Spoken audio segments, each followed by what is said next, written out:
अस्सलाम वालेकुम, मेरा नाम है गुलाम रसूल और आज की इस वीडियो में हम बात करने वाले हैं यूजर्स टॉपिक नंबर 2 और स्पेशली उसमें बेंजीन के बारे में।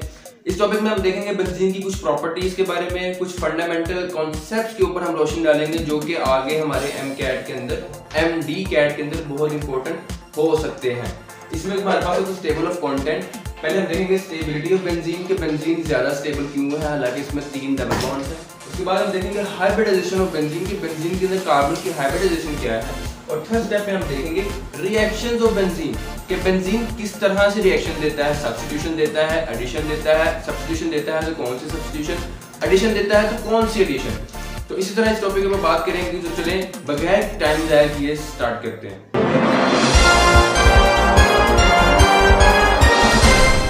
चलते हैं अपने सबसे पहले टॉपिक की तरफ जो कि है स्टेबिलिटी ऑफ बेंजीन। तो अगर हम बेंजीन का स्ट्रक्चर बनाए तो इसे हम बोलते हैं बेंजीन 6 कॉर्नर रिंग और सेंटर में हम क्या एक सर्कल सा बना देते हैं। देखने में तो बड़ा ही क्यूट स्ट्रक्चर लगता है लेकिन बहुत ही कॉम्प्लेक्स है, आपकी नींदें भी उड़ा सकता है अनटिल और अनलेस आप इस वीडियो को ठाटा ठाटा करके स्किप करके ना देखें। थोड़ा देख लें, सारा देख लें, फ्री होकर देख लें। लेकिन ये जो आप डबल टिक करके आगे चले जाते हैं ना, उससे बहुत सारे कॉन्सेप्ट्स रह जाते हैं और मेरा यूट्यूब पर ग्राफ भी ऐसे होने लग पड़ता है। तो कांस्टेंट देखें इसे। तो ये है हमारे पास बेंजीन का स्ट्रक्चर। इसमें ये सबसे पहला जो हमारे पास रीजन है स्टेबिलिटी का, वो तो है ये जो सर्कल हमने बनाया हुआ है। इस सर्कल बेसिकली किस चीज का है, ये हाइब्रिड स्ट्रक्चर है। इस स्ट्रक्चर में जो हम सर्कल बनाते हैं इसे हम बोलते हैं हाइब्रिड स्ट्रक्चर। अच्छा, अब हाइब्रिड स्ट्रक्चर क्या होता है? हमने हाइब्रिड गाड़ियों के बारे में सुना था। वो गाड़ियां जो पेट्रोल पे भी चल जाती हैं और इलेक्ट्रिसिटी पे भी चल जाती हैं, उन्हें हम हाइब्रिड कार्स कहते हैं। तो हाइब्रिड का मतलब है कि जिसमें दोनों खुसूसियात हों। जैसे कुछ जानवर ऐसे होते हैं जो जमीन पे भी रह सकते हैं, पानी में भी रह सकते हैं, उन्हें हाइब्रिड एनिमल्स कहते हैं। तो ये किस तरह का हाइब्रिड हुआ कि भाई इसमें क्या सी दो चीजें हो सकती हैं। तो इसमें बेसिकली 2 रेजोनेंस स्ट्रक्चर बनते हैं। जिन बच्चों को नहीं पता, रेजोनेंस स्ट्रक्चर का मतलब ये होता है कि डबल बॉन्ड जो होता है वो रेजोनेट कर सकता है। बेंजीन के केस में जो 2 रेजोनेंस स्ट्रक्चर बनते हैं वो कुछ इस तरह के होते हैं, लाइक ये।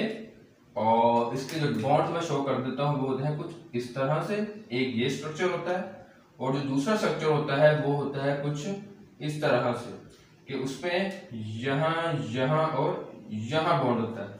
अगर आप देखें यहां से अगर मैं 1 2 3 4 5 और 6 नंबरिंग दूं और यहां से 1 2 3 4 5 और 6 नंबरिंग दूं, तो इसमें जो मैंने रेजोनेंस बनाया वो है 1 और 6 या फिर 2 और 3, 4 और 5 और 6 और 1 के दरमियान में, 2 3 4 और 5 और 6 और 1 के दरमियान में। और यहाँ पे मैंने बनाया है 1 2 3 4 5 और 6 के दरमियान में। दोनों में बहुत फर्क है, अगर आप देखें तो बहुत फर्क है।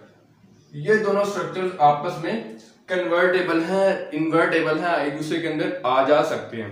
तो इन दोनों को हम कलेक्टिवली इस तरह लिखते हैं, इसे बोलते हैं हाइब्रिड स्ट्रक्चर। इस हाइब्रिड स्ट्रक्चर का मतलब है इसमें ये स्ट्रक्चर और ये स्ट्रक्चर दोनों को शो किया जाता है। इस तरह के स्ट्रक्चर जिसके अंदर रेजोनेंस के दोनों स्ट्रक्चर्स को या सारे स्ट्रक्चर्स को एक ही फॉर्म में शो किया जाए, उसे हम क्या बोलते हैं, रेजोनेंस या रेजोनेंस हाइब्रिड। तो ये है रेजोनेंस हाइब्रिड या हाइब्रिड स्ट्रक्चर है बेंजीन का। आगे मूव करें तो अब इसकी हम बात कर लेते हैं कुछ स्टेबिलिटी के ऊपर कि बेंजीन ज्यादा क्यों स्टेबल है। पहले तो हमें ये भी पता होना चाहिए कि बेंजीन स्टेबल है भी कि नहीं, क्या भी हम मान रहे हो कि बेंजीन ज्यादा स्टेबल है। तो बेंजीन स्टेबल है कैसे? रिएक्टिविटी ऑर्डर में अगर हम देखें तो सबसे पहले है हमारे पास अल्केन्स। तो रिएक्टिविटी ऑर्डर अगर हम देखें तो अल्कीन सबसे ज्यादा रिएक्टिव होते हैं, उसके बाद बेंजीन होता है, फिर अल्केन्स आते हैं। इसमें पॉइंट टू बी नोटेड किया है कि दोनों में E आ रहा है। अल्कीन के अंदर हो सकता है सिंगल बॉन्ड हो, सिंगल डबल बॉन्ड हो, मतलब कि एक ही डबल बॉन्ड हो। बेंजीन के अंदर कम से कम 3 डबल बॉन्ड तो हर सूरत प्रेजेंट ही होते हैं। अब क्वेश्चन ये आता है कि एक तरफ एक डबल बॉन्ड है वो ज्यादा रिएक्टिव है, दूसरी तरफ 3 डबल बॉन्ड है वो कम रिएक्टिव है, ये क्यों? तो इसका जो रीजन है वो है इसका ये रेजोनेंस स्ट्रक्चर। क्योंकि हमें पता है कि स्टेबिलिटी जो है वो is directly proportional to resonance, directly proportional to resonance. और रेजोनेंस जितनी ज्यादा होगी किसी भी मॉलिक्यूल के अंदर, किसी भी सिस्टम के अंदर, उसकी स्टेबिलिटी उतनी ही ज्यादा हो जाएगी। एक और रीजन जो हमें स्टेबिलिटी ऑफ बेंजीन के ऊपर मिलता है वो ये है कि जब हम MOT के मुताबिक जब हम बेंजीन के स्ट्रक्चर को एक्सप्लेन करते हैं तो यहाँ पे जब हम लिखते हैं बेंजीन तो हमें पता है कि जितने मॉलिक्यूल होंगे, जितने एटम्स मिलेंगे, उतने ही क्या बनेंगे उसके मोलेकुलर ऑर्बिटल्स। तो हमारे पास पता है कि 6 कार्बन होते हैं इसके अंदर, C6H6 फॉर्मूला होता है। तो इसका मतलब है कि 6 कार्बन मिल रहे हैं तो हमारे पास 6 हाइब्रिड ऑर्बिटल्स बनेंगे कुछ इस तरह के, 1 2 3 और 4 5 और 6। ये कुछ इस तरह मिलेगा, ये इसके साथ मिलेगा, ये इसके साथ मिलेगा और ये इसके साथ, एंड सो ऑन, ये इस तरह के हैं। तो ये है हमारे पास MOT। और MOT में हमें पता होता है कि जो नीचे वाले स्ट्रक्चर्स होते हैं वो होते हैं बॉन्डिंग ऑर्बिटल्स, और जो ऊपर वाले स्ट्रक्चर होते हैं वो हमारे पास होते हैं एंटी बॉन्डिंग। एंटी बॉन्डिंग की एनर्जी लेवल कुछ इस तरह की होती है कि एनर्जी लेवल नीचे से ऊपर जाते हैं इंक्रीज होती है, और ये वाले जो ऑर्बिटल्स होते हैं इनकी एनर्जी बहुत ज्यादा होती है as compare to ground state के अंदर। तो जब भी इलेक्ट्रॉन, मतलब कि इलेक्ट्रॉन इसके अंदर होंगे तो ये बॉन्डिंग शो करेगा या स्टेबिलिटी को शो करेगा, और जब इलेक्ट्रॉन एंटी बॉन्डिंग में चले जाएंगे उनकी एनर्जी ज्यादा हो जाएगी तो वो रिएक्टिविटी शो करेंगे, स्टेबिलिटी कम हो जाएगी। बेंजीन के अंदर 6 इलेक्ट्रॉन होते हैं, तो 6 इलेक्ट्रॉन ये सारे के सारे ही बॉन्डिंग ऑर्बिटल्स के अंदर फुलफिल हो जाते हैं, और एंटी बॉन्डिंग क्या रहता है, एम्प्टी। तो इस एम्प्टी एंटी बॉन्डिंग ऑर्बिटल की वजह से ही एक एग्जाम में बेसिकली एक जिसे कहते हैं ना रीजन दे सकते हैं कि बेंजीन क्यों स्टेबल है, क्योंकि इसका जो एंटी बॉन्डिंग ऑर्बिटल्स है वो क्या है, एम्प्टी, जिसकी वजह से बेंजीन क्या है, ज्यादा स्टेबल। तो मैंने अभी तक आपको 2 रीजन बताए, एक तो ये कि बेंजीन क्या है, रेजोनेंस शो करता है, रेजोनेंस की वजह से ही क्या होती है, इसकी स्टेबिलिटी इंक्रीज कर रही है। दूसरी बात ये कि इसका MOT के मुताबिक जो स्ट्रक्चर हम ड्रॉ करें उसमें जो एंटी बॉन्डिंग है उसमें 0 ऑर्बिटल हैं, 0 इलेक्ट्रॉन है, जिसकी वजह से क्या है, मोर स्टेबल है। अब बात कर लेते हैं हाइब्रिडाइजेशन ऑफ बेंजीन पर। हाइब्रिडाइजेशन ऑफ बेंजीन की जब हम बात करें तो मैं ये बना रहा हूं बेंजीन का स्ट्रक्चर, या इसको भी छोड़ के मैं एक छोटा सा रिंग डाल रहा हूं, या ये लगा लीजिए आप एक छोटा सा रिंग डाल दिया, दोनों में से कोई एक काम कर सकते हैं। तो मैंने क्या कर दिया, एक रिंग बना दिया है, एक रिंग बना दिया कुछ ऐसे, ये रेजोनेंस शो कर रहा है। अब इसका मतलब है कि हर कार्बन एटलीस्ट किसी भी टाइम स्पैन के अंदर डबल बॉन्ड बनाएगा, और जब भी कोई कार्बन डबल बॉन्ड बनाता है तो हमें पता है उसकी हाइब्रिडाइजेशन होती है sp2। इसकी मैंने बहुत अच्छी डिटेल वीडियो बनाई है, लेकिन अगर आपने नहीं देखी तो मैं पहले बता दूं कि single bond is always the sp3 hybridisation, double bond is sp2 and triple bond is sp hybridisation. अब होता कुछ यूं है कि कार्बन और कार्बन की जब आपस में, पहले हाइब्रिडाइजेशन की बात कर लेते हैं कि हाइब्रिडाइजेशन sp2 होती कैसे है, डाइजेशन। तो हाइब्रिडाइजेशन पहले ये कहती है कि कार्बन की इलेक्ट्रॉनिक कॉन्फ़िगरेशन, क्योंकि C6H6 फार्मूला है ना, C6H6, तो जब इसकी हम इलेक्ट्रॉनिक कॉन्फ़िगरेशन लिखेंगे ये होगी 1s2 2s2 2p2। तो जब हम इसको हम खोल कर लिखेंगे तो ये आ जाएगा 2px1 and 2py1 and 2pz0। ये कुछ इसकी इलेक्ट्रॉनिक कॉन्फ़िगरेशन बनती है। अब इसकी एक्साइटेड स्टेट भी होती है C एक्साइटेड 6 कार्बन 6 इलेक्ट्रॉन के साथ। तो इसकी जो हम लिखते हैं वो ये है कि 2s2, बेसिकली ये जो इलेक्ट्रॉन होता है ये मूव करके 2pz ऑर्बिटल में चला जाता है, ये होता है 2px1 2py1 2pz1, ये 4 ऑर्बिटल बन गया। अब हम पता है कि कार्बन 4 बॉन्ड क्यों बना रहा है। अब होता यह है कि हाइब्रिडाइजेशन के केस में sp2 हाइब्रिडाइजेशन में ये वाले जो स्ट्रक्चर होते हैं sp2, ये वाले आपस में क्या करते हैं, इंटरमिक्स करके ये क्या बनाएंगे, 3 न्यू सेट ऑफ ऑर्बिटल जिनकी क्या होगी हाइब्रिडाइजेशन sp2। अब ये sp2 हाइब्रिडाइजेशन कैसी होगी, यहां तक क्लियर हो जाना चाहिए। मैं एक दफा रिपीट कर देता हूं कि ये कार्बन है, इसकी ये एक्साइटेड स्टेट है, एक्साइटेड स्टेट में ये वाला इलेक्ट्रॉन इस वाले शेल में मूव कर गया है, और ये हमारे पास फाइनल हाइब्रिडाइजेशन बनी है जिसमें ये जो है ये हाइब्रिडाइजेशन में टेक पार्ट नहीं करेगा। 3 जो हाइब्रिड ऑर्बिटल्स होंगे वो बनेंगे, क्योंकि 3 ऑर्बिटल्स नहीं, जितने ऑर्बिटल्स आपस में हाइब्रिडाइजेशन के लिए मिक्स होंगे उतने ही बाद में हाइब्रिडाइज्ड ऑर्बिटल्स फॉर्म होंगे। अब इन sp2 ऑर्बिटल्स की ज्योमेट्री देख लेते हैं कि ज्योमेट्री कैसी होगी। ज्योमेट्री की जब हम बात करते हैं तो हमारे पास पता है कि ये हमारे पास 2 प्लेन्स होते हैं, x और y। हमें पता है कि s की शेप कुछ, p की शेप कुछ इस तरह की होती है और s की शेप इस तरह की होती है। sp2 का मतलब ये है कि एटलीस्ट हमारे पास क्या 33% करेक्टर क्या होगा, s का होगा, और अबाउट 66.7% करेक्टर जो होगा वो p करेक्टर होगा। और जो शेप हमें ऑलमोस्ट मिलेगी वो होगी कि एक लोब थोड़ा सा छोटा और एक लोब बड़ा, कुछ इस तरह का स्ट्रक्चर हमें मिलेगा। अच्छा, अब समझ आ गया ये। अब हम क्या करेंगे कि 3 हाइब्रिड ऑर्बिटल बनेंगे। एक होंगे sp2, sp2 का पहला ऑर्बिटल बना रहा हूँ, वो ये है कि ये थोड़ा लोब छोटा और ये लोब थोड़ा बड़ा। अगर यही sp3 होता तो ये लोब बहुत छोटा होता और ये कुछ इस तरह का स्ट्रक्चर बनता है। sp2 के अंदर ये लोब थोड़ा बड़ा हो जाता है और खाली sp के अंदर ये ऑलमोस्ट सेम हो जाता है। ये होगा 2px, ये है, इसको हम बनाएंगे y एक्सिस के ऊपर, थोड़ा सा लोब बड़ा और ये इस तरह। और हमें पता है तीसरा प्लेन भी होता है जो कि है y प्लेन, तो ये हो गया इस तरह का। हमें 3 ऑर्बिटल्स बनने थे, 3 ऑर्बिटल्स के हमें मिल चुके हैं। अब इनकी ज्योमेट्री अगर हम इकट्ठे करें तो ये रहा एक इकट्ठा। अब इसमें क्या होगा कि ये वाला और ये वाला, तो ये इस तरह का स्ट्रक्चर बनेगा। और ये देखने में थोड़ा सा जरा कॉम्प्लेक्स लग रहा है, लेकिन जब आप इसकी 3D में एनिमेशन देखेंगे तो इसके दरमियान 120 डिग्री का क्या बनेगा, बॉन्ड एंगल और ट्राइगोनल ज्योमेट्री बनेगी। वो भी मैं आगे एक्सप्लेन करता हूं कैसे। अभी हमें कुछ शेप का आइडिया होगा कि शेप कैसे बनी। अब हम आगे चलते हैं कार्बन की हाइब्रिडाइजेशन जो इसके अंदर बनी है। अब हम बेंजीन की बात करने लगे हैं, 2 बेंजीन के मॉलिक्यूल की। फॉर एग्जांपल हमें पता है कि जो बेंजीन है उसके अंदर 6 कार्बन होते हैं, इस तरह ये 6 कार्बन है, ये आपस में मिलकर कुछ इस तरह का बेंजीन रिंग बनाएंगे इस तरह का। ये एक बेंजीन का रिंग है। अब इन 2 कार्बन की मैं उठाकर आपको ज्योमेट्री दिखाने लगा हूं यहाँ पर। अब क्या होता क्या है, ये कार्बन था और इसकी जो हमारे पास हाइब्रिडाइजेशन के बाद जो ऑर्बिटल्स बने वो कुछ इस तरह से बने, जिनकी शेप कुछ यूं बनी। 3 हाइब्रिड ऑर्बिटल्स बने। मैं उसकी फिर भी लिख देता हूं हमारे यहाँ पर। वो थी कार्बन की जो हमारे पास इलेक्ट्रॉनिक कॉन्फ़िगरेशन थी, वो थी 1s2, 2s1, 2px1, 2py1 और 2pz1। ये 3 मिक्स हुए थे, ये अनहाइब्रिडाइज्ड बच गया था। इन तीनों के मिक्सिंग अप होने से 3 sp2 ऑर्बिटल्स बने थे। अब मैं एक कार्बन के साथ sp2 ऑर्बिटल बनाने लगा हूं। कैसे बनते हैं, ये रहा sp2 का पहला ऑर्बिटल। मैं कार्बन के ऊपर ही ओवरलैपिंग शो करता हूं। ये रहा पहला ऑर्बिटल, ठीक हो गया। ये रहा दूसरा ऑर्बिटल और ये रहा तीसरा ऑर्बिटल। अब ये तीनों क्या है, ये sp2, ये है sp2, ये है sp2 और ये है sp2। अब ये तो सारे के सारे क्या बनाएंगे, सिंगल बॉन्ड्स बनाएंगे। और अब हमें ये बात पता चल गई, यहां पर ये चीज काम आएगी कि यहां पर एक अनहाइब्रिडाइज्ड ऑर्बिटल रह गया था। अब अनहाइब्रिडाइज्ड ऑर्बिटल क्या करेगा, यहां पर parallel perpendicular to the plane adjust करेगा खुद को।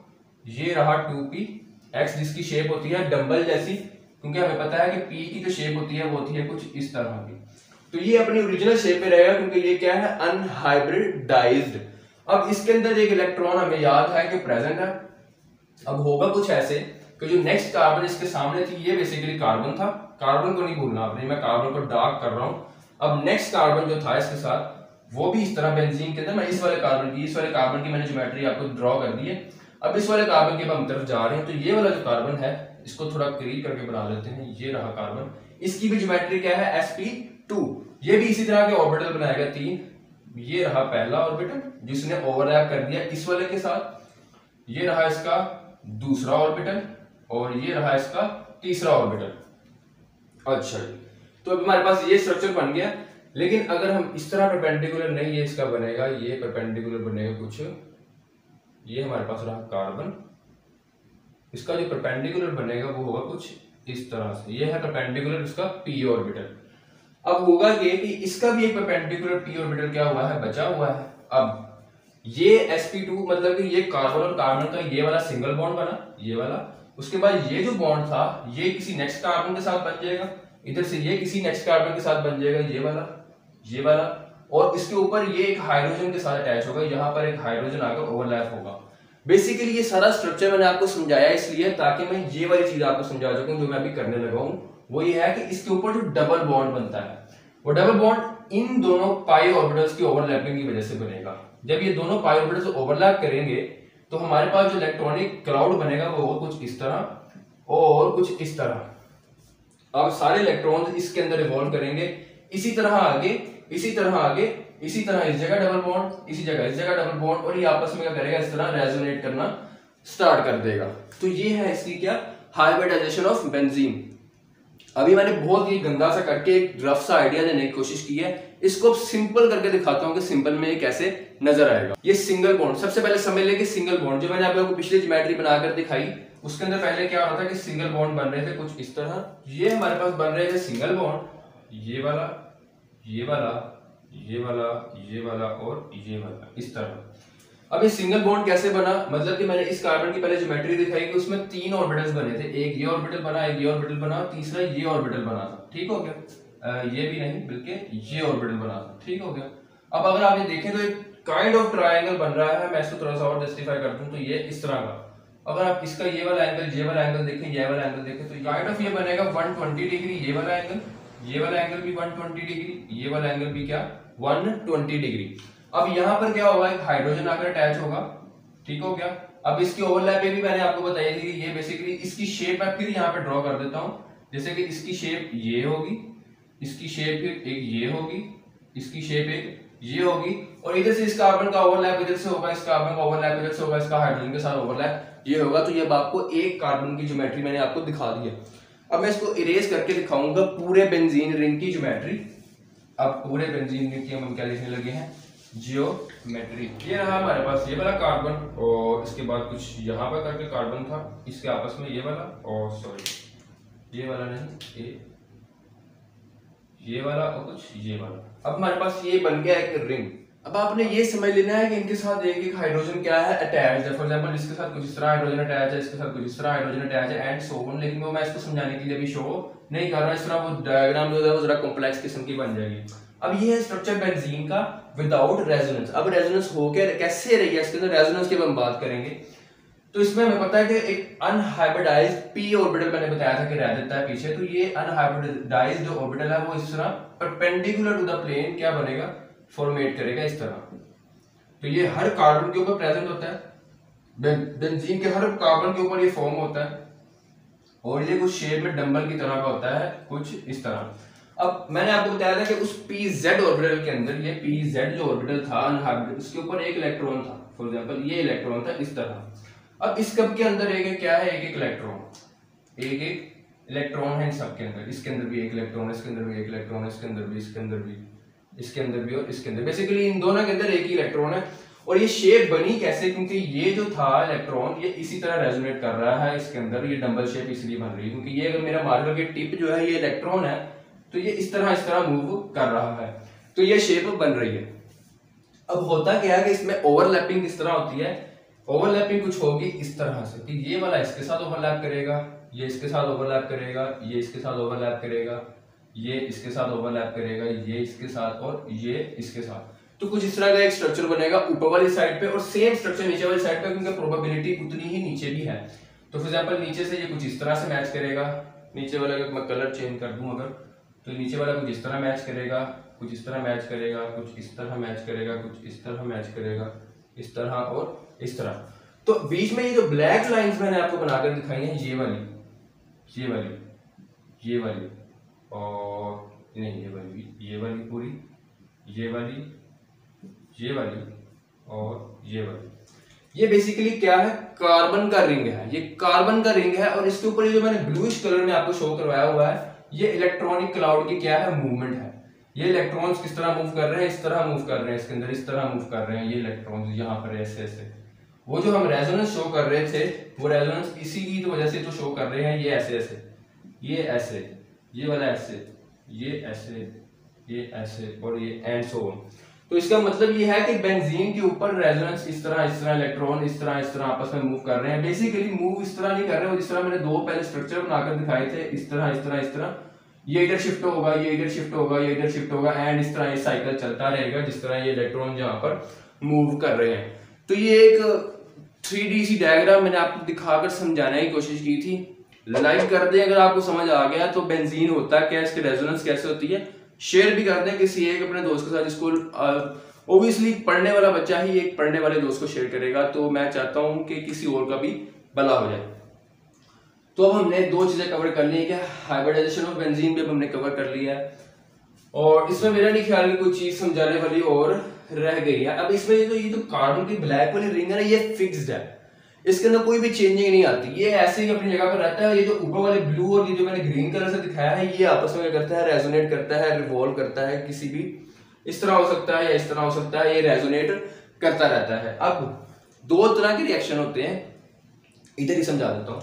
रिएक्शन ऑफ बेंजीन, एक रिएक्शन होता है बेंजीन का न्यूक्लियोफिलिक इलेक्ट्रोफिलिक सब्स्टिट्यूशन, एक रिएक्शन बेंजीन जो देता है वो होता है इलेक्ट्रोफिलिक सब्स्टिट्यूशन, और एक होता है एडिशन रिएक्शन। एडिशन रिएक्शन का मतलब यह है कि वो रिएक्शन जिसके अंदर इस कार्बन की जगह कोई और स्पीशीज आकर अटैच हो जाए, फॉर एग्जांपल नाइट्रोजन अटैच हो गया, हमने पढ़ा है कि एक बेंजीन और इसके एंड पे क्या है, नाइट्रोजन रिंग लग गया।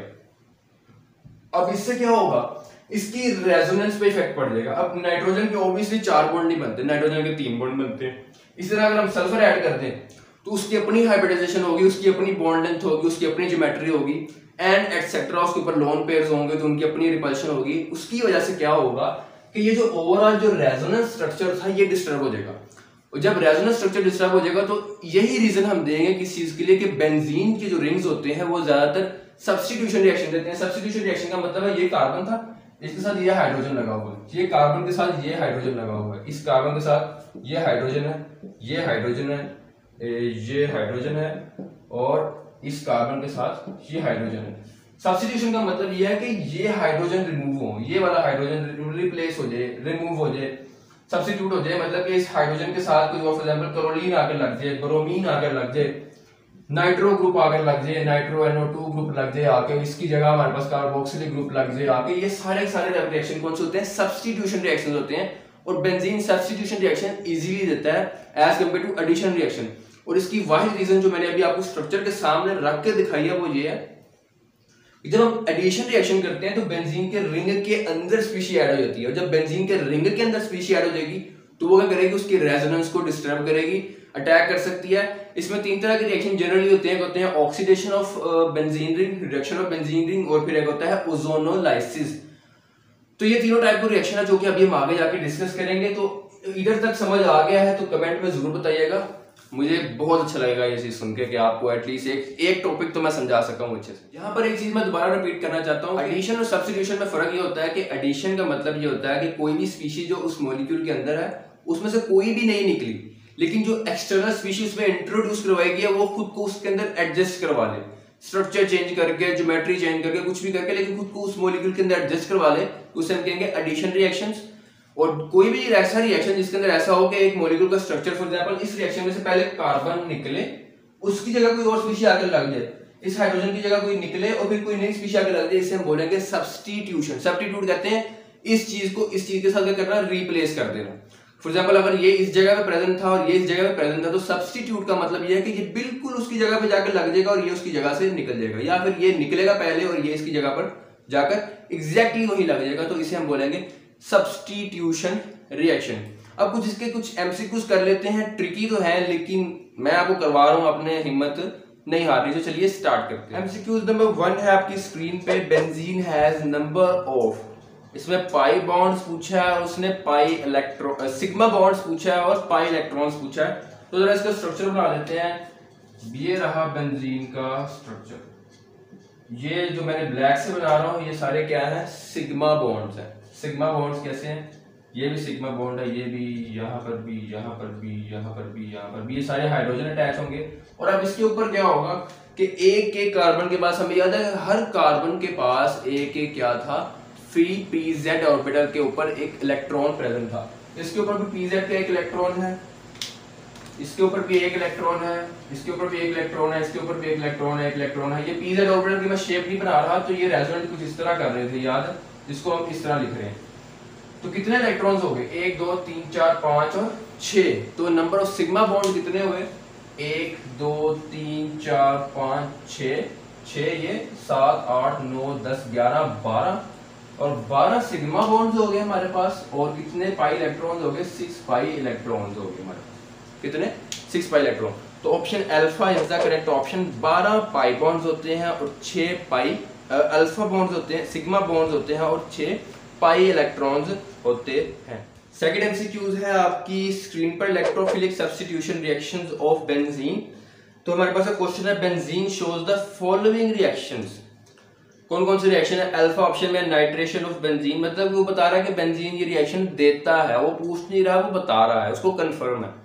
तो बिल्कुल ठीक है, नाइट्रेशन बेंजीन ऐसे ही होती है, सल्फोनेशन भी ऐसे ही होती है, अल्काइलेशन भी ऐसे होती है, असाइलेशन भी ऐसे ही होती है। और सी डबल बॉन्ड ओ उन्होंने साथ लिखा भी हुआ है, उसे हम असाइल ग्रुप कहते हैं। अल्काइल किसी भी आर ग्रुप को कह सकते हैं। तो हमारे पास रिएजेंट्स भी उसने सही लिखे हुए हैं कि नाइट्रिक एसिड है, सल्फ्यूरिक एसिड है, टेम्परेचर है एंड एटसेट्रा। तो उसमें उस पूछ के रहा है the mechanism shown in the above reactions is, तो इस सारे रिएक्शन में अगर आप देखें तो हाइड्रोजन रिप्लेस हो रहा है कि जब भी आप उसका बाई प्रोडक्ट देखते हैं, फॉर एग्जांपल अगर हम पहले रिएक्शन का बाई प्रोडक्ट देखें तो हमारे पास क्या बन रहा है, नाइट्रोबेंजीन प्लस वाटर। तो वाटर का H कहां से आया, वाटर का H रिमूव कहां से हुआ, वाटर का H रिमूव हुआ बेंजीन में से, जिसकी जगह रिप्लेस हुई नाइट्रो ने ग्रुप ने ले ली। तो नाइट्रो पहले बेंजीन के साथ हाइड्रोजन लगा हुआ था, फॉर एग्जांपल ये हाइड्रोजन यहाँ पर लगा हुआ है, सारा रिएक्शन ही मैं बता रहा हूं, लेकिन क्या हुआ, नाइट्रो ग्रुप आता है, इसको किसी तरह कोई एक रिएजेंट आके इसको रिमूव करवा देता है, नाइट्रो ग्रुप की जगह आकर लग जाता है। तो इसे मैंने क्या बताया था, इसकी जगह आकर ये ले ले, तो इसे हम क्या बोलेंगे, सब्स्टिट्यूशन रिएक्शन। और सारे के अंदर यही होता है कि बेंजीन के रिंग के अंदर जब तक कोई नया मॉलिक्यूल इंट्रोड्यूस नहीं होता, ये बेंजीन के रिंग के अंदर नहीं है, बेंजीन के रिंग से बाहर है, तो इसे हम क्या बोलेंगे, सब्स्टिट्यूशन रिएक्शन। और ये सारे के सारे क्या कर रहे हैं, सब्स्टिट्यूशन रिएक्शन ही शो कर रहे हैं। तो alpha is the correct option. इसमें इलेक्ट्रोफाइल क्या कर रहा है, अटैक कर रहा है, क्योंकि HNO3 भी एक इलेक्ट्रोफाइल है, सल्फ्यूरिक एसिड भी इलेक्ट्रोफाइल है, मिथाइल क्लोराइड भी एक इलेक्ट्रोफाइल है, और असाइल क्लोराइड भी एक क्या है, इलेक्ट्रोफाइल। नेक्स्ट क्वेश्चन है आपकी स्क्रीन पे, नाइट्रोबेंजीन में be prepared by reacting benzene with a mixture of concentrated sulphuric acid and nitric acid.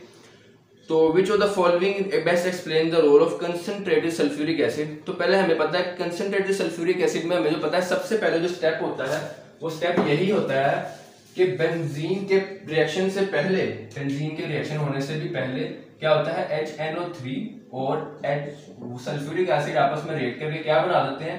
For example यहां से क्या बन जाता है, NO2 पॉजिटिव प्लस क्या होता है यहां से HSO4 नेगेटिव। अब यहां से हुआ क्या कि इसने क्या किया, एक प्रोटॉन डोनेट किया, इसने क्या डोनेट किया, OH नेगेटिव, क्योंकि ये भी एक एसिड है, ये भी एक एसिड है, लेकिन एसिड ये ज्यादा स्ट्रॉन्गर है, ये कम स्ट्रॉन्गर है, तो ये एज अ बेस एक्ट करेगा, ये OH ग्रुप डोनेट करेगा।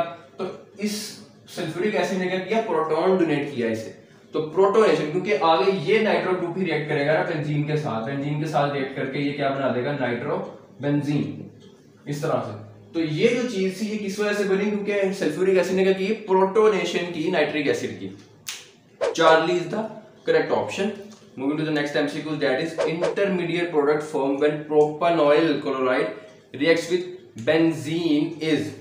तो प्रोपानॉइल क्लोराइड क्या होता है, तो प्रोपानॉइल क्लोराइड हम किसे बोलेंगे, नोआइल, प्रोपानॉइल, ये है प्रोपानॉइल। तो OYL हम कब ऐड करते हैं, जब हमारे पास एसिड हैलाइड होता है। तो एसिड हैलाइड के केस में क्या होता है, प्रोपानॉल का मतलब है 3 कार्बन है, 1 2 और 3, और हमारे पास ये डबल बॉन्ड ऑक्सीजन के साथ होगा। यहाँ पर हमारे पास क्या होगा, क्लोराइड, ये होगा CH2 CH3, ये है प्रोपानॉइल क्लोराइड, 3 कार्बन है, इसको हम क्या कहते हैं, OIL प्रोपानॉइल, ये है क्लोराइड ग्रुप। तो प्रोपानॉइल क्लोराइड को जब हम एल्यूमिनियम क्लोराइड के साथ AlCl3, क्योंकि उसने मेरे ख्याल स्टेटमेंट में भी दिया हुआ है इंटरमीडिएट विद बेंजीन इज। तो बेंजीन के रिएक्शन की जब हम बात करते हैं तो बेंजीन में रिएक्शन में पढ़ा था कि पहले स्टेप में क्या होता है, एल्यूमिनियम क्लोराइड, ये क्या है, हमारे पास एक इलेक्ट्रोफाइल है जो कि अटैक करेगा इसके ऊपर, और ये क्या बना देगा, क्योंकि इसमें इलेक्ट्रॉन पेयर या फिर इलेक्ट्रॉन की डेफिशिएंसी है, तो ये इधर आ जाएगा, और हमारे पास जो स्पीशी बनेगी वो होगी AlCl4 नेगेटिव, क्योंकि ये क्लोरीन इधर चलेगा, और ये डायरेक्ट किसके साथ रिएक्ट करेगा, फॉर एग्जांपल ये जो था CH3 CH2 C double bond oxygen positive charge आ गया, ये जब बेंजीन के साथ रिएक्ट करेगा, ये बेंजीन था, इसके साथ ये हाइड्रोजन था, तो ये हाइड्रोजन के साथ रिएक्ट करवा के सिग्मा कॉम्प्लेक्स पहले स्टेप में बनेगा, कि पहले स्टेप में हाइड्रोजन भी प्रेजेंट है और ये भी प्रेजेंट है, और फिर रेजोनेंस के बाद क्या हो जाएगा, ये हाइड्रोजन क्या हो जाएगा, यहाँ से रिमूव हो जाएगा। तो हमारे पास जो है वो डेल्टा ऑप्शन अगर हम देखें तो इंटरमीडिएट प्रोडक्ट जो है जिसमें हमारे पास पॉजिटिव चार्ज बनता है, कि अगर जब यहाँ पर हमारे पास H पॉजिटिव भी लगा होगा तो कार्बन के क्या बन गए, 5 बॉन्ड बन रहे हैं, तो यहाँ पर क्या आ जाएगा, पॉजिटिव चार्ज आ जाएगा, क्योंकि 5वां बॉन्ड नहीं बन सकता, इसलिए ये जो डबल बॉन्ड था इसकी रेजोनेंस खत्म हो जाएगी, यहाँ पे ये वाला बॉन्ड यहाँ पर शिफ्ट हो जाएगा, ये यहाँ पर और यहाँ पर क्या आ जाएगा पॉजिटिव चार्ज, क्योंकि इसके साथ क्या है डबल बॉन्ड नहीं है, इसको इलेक्ट्रॉन की कमी हो चुकी है। और फिर जब ये इलेक्ट्रॉन रिमूव हो जाएगा तो ये वापस अपनी रेजोनेंस में आ जाएगा। तो इंटरमीडिएट प्रोडक्ट में अगर हम देखें तो option delta is the correct option. जी ठीक है, क्योंकि प्रोपेनॉइल क्लोराइड के अंदर 3 कार्बन होते हैं, बाकी सारे ऑप्शन के अंदर 2 या 3 से ज्यादा लगे हुए हैं। तो option delta is the correct option. Which of the following statement about ethene and benzene is incorrect? तो ethene it is more reactive, ठीक बात है। दूसरे it has localized p electron, ठीक है जी। ethene में ये बात नोट करने वाली कि localized p electrons होते हैं, pi electrons, और benzene के अंदर delocalized होते हैं। ethene के अंदर 2 ही कार्बन के दरमियान वो करते हैं रेजोनेट करते रहते हैं, लेकिन बेंजीन के अंदर क्या होता है 6 कार्बन होते हैं, तो वो 6 के दरमियान ही चक्कर काट के घूमते फिरते रहते हैं। उसके बाद है इट इज लेस स्टेबल है, इट इज मोर स्टेबल है, बेंजीन ज्यादा स्टेबल है, बिल्कुल ठीक बात है। चार्ली ऑप्शन अगर आप देखें it shows electrophilic substitution reaction, जो कि बिल्कुल गलत बात है, क्योंकि मैंने आपको बताया कि बेंजीन जो है वो न्यूक्लियोफिलिक सब्स्टिट्यूशन रिएक्शन नहीं देता। न्यूक्लियोफाइल का मतलब है कि बेंजीन के पास खुद इटसेल्फ इलेक्ट्रॉन की ज्यादती है, इलेक्ट्रॉन उसके अंदर ज्यादा है, इजीली रिएक्ट नहीं करते वो और बात है, लेकिन उसके पास इलेक्ट्रॉन तो ज्यादा है ही। इसका मतलब हमें बाइट से पॉजिटिव स्पीशी चाहिए होगी, तो पॉजिटिव स्पीशी क्या होते हैं इलेक्ट्रोफाइल्स, और इलेक्ट्रोफिलिक सब्स्टिट्यूशन रिएक्शन होगा। Charlie is the incorrect statement, technically the correct statement.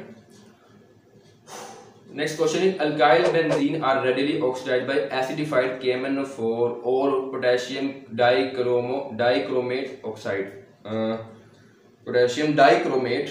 In these reaction alkyl groups are oxidised keeping the benzene ring intact. इसका मतलब है बेंजीन रिंग को खराब नहीं कर रहे।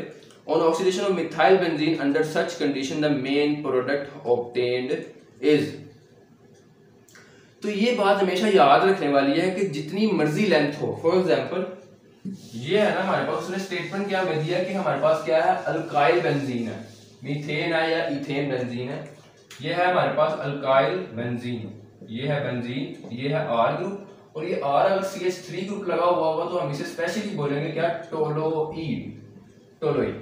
अब उसने हमारे पर स्टेटमेंट क्या बोली है कि बेंजीन को हम क्या कर रहे हैं alkyl benzene are readily oxidised by KMnO4। क्या अगर हम इसको KMnO4 की प्रेजेंस के अंदर अगर हम इसको क्या करें रेडिली ऑक्सीडाइज करें, तो in this reaction alkyl groups are oxidised keeping the benzene ring intact. इसका मतलब यह है कि ये वाला ग्रुप जो है वो ऑक्सीडाइज होगा। ऑक्सीडाइज का मतलब यह है कि ऑक्सीजन इसमें ऐड होगा, ऑक्सीजन इसमें इंट्रोड्यूस होगा। तो जब इसमें ऑक्सीजन इंट्रोड्यूस होगा तो जो मर्जी लेंथ हो इसकी, ये चाहे एक कार्बन हो, R का मतलब ये है कि या तो ये एक कार्बन हो सकता है, मिथाइल ग्रुप हो सकता है, या ये 2 कार्बन हो सकते हैं या 3 कार्बन, जितने मर्जी कार्बन हो, इसके रिजल्ट में क्या बनेगा हमारे पास बेंजोइक एसिड। इसका मतलब है कि यहां पर हमारे पास हमेशा ये वाला स्ट्रक्चर ही मिलेगा, ऐसे C डबल बॉन्ड और OH का। तो option B Charlie is the correct option. Moving to the next question we have here is next option है during the nitration of benzene and nitro group substitute at the carbon atom which one of the following gives the arrangement of the bond at this carbon atom during the reaction. तो reaction से पहले जो हमारे पास होता है वो planar geometry होती है, क्योंकि बेंजीन एक प्लेनर मॉलिक्यूल है, और प्लेनर मॉलिक्यूल को मैंने बताया था हर कार्बन sp3 हाइब्रिडाइज्ड है, तो इसलिए उसकी जो ज्योमेट्री होगी वो क्या होगी प्लेनर, एक ही प्लेन में लाई करेंगे। और उसके बाद ये है कि इंटरमीडिएट कॉम्प्लेक्स जब बनेगा हमारे पास, इंटरमीडिएट कॉम्प्लेक्स का मतलब ये है, इंटरमीडिएट कॉम्प्लेक्स पहले होता क्या है, फॉर एग्जांपल मैं इधर ही समझा देता हूँ कि ये हमारे पास एक स्पीशी थी इंटैक्ट, ये है हमारे पास एक स्पीशी, ये है हमारा बेंजीन, यहाँ पे लगा हुआ H। अब क्या हुआ फॉर एग्जांपल यहाँ पे एक नाइट्रो ग्रुप आया, उसने क्या किया खुद को यहाँ पर क्या कर लिया इंटैक्ट करवा लिया, यहाँ पर वो क्या हो गया जुड़ गया। अब यहाँ पर कार्बन के 4 बॉन्ड बनने लगे थे, ये और ये 5वां बॉन्ड बन जाना, तो इसलिए ये कार्बन ब्रेक हुआ और ये वाला बॉन्ड जो था वो यहाँ पर शिफ्ट हो गया। अब यहाँ पर आ गया पॉजिटिव चार्ज। अब इस कार्बन पे वो बात कर रहा है कि इस कार्बन की ज्योमेट्री क्या होगी, क्योंकि आप ये वाला जो कार्बन है ये सिंगल बॉन्डेड है, इसमें डबल बॉन्ड कोई भी नहीं है, तो इसमें 1 2 3 4 ये sp3 ज्योमेट्री रखेगा, टेट्राहेड्रल ज्योमेट्री। तो बहुत ही कॉम्प्लेक्स क्वेश्चन था, लेकिन इजी अगर आप समझ लें इस चीज को कि जब देखें ना जब डबल बॉन्ड होगा किसी भी कार्बन के साथ तो होगा sp2, लेकिन इस पोर्शन में कोई भी डबल बॉन्ड नहीं, सिर्फ सिंगल बॉन्ड है। अगले स्टेप में इसको रिमूव हो जाएगा तो बाद में डबल बॉन्ड बन जाएगा, वो और बात है, लेकिन अभी तक बना नहीं है। इसे हम क्या कहते हैं, जिसमें चार्ज आ जाए इसे हम बोलते हैं इंटरमीडिएट स्टेप या इंटरमीडिएट जिसमें भी कोई पॉजिटिव चार्ज बने, जिसमें रिंग की रेजोनेंस रुक जाए, एक पोर्शन तक महसूस आ जाए, क्योंकि अगर रेजोनेंस अब इस केस में होगी भी तो इस पोर्शन तक होगी कि ये यहाँ तक आएगा, ये यहाँ तक आएगा, मतलब ये कुछ इस तरह रहेगी, यहाँ पर अगर रेजोनेंस नहीं आगे जाएगी। तो Charlie option is the correct option, और उसके beta option is the correct option, क्योंकि जब टेट्राहेड्रल ज्योमेट्री बनती है उसके बाद ये खत्म होने के बाद वापस अपनी प्लेनर ज्योमेट्री में चला जाता है। नेक्स्ट चलते हैं अपने हम नेक्स्ट एमसीक्यूज की तरफ, और वो है AlCl3 catalyses certain reaction by forming carbonium ion. अच्छा, कार्बोकैटायन का नाम कार्बोनियम आयन भी होता है, मुझे भी अभी पता चला, तो आप लोगों ने भी याद रखना है।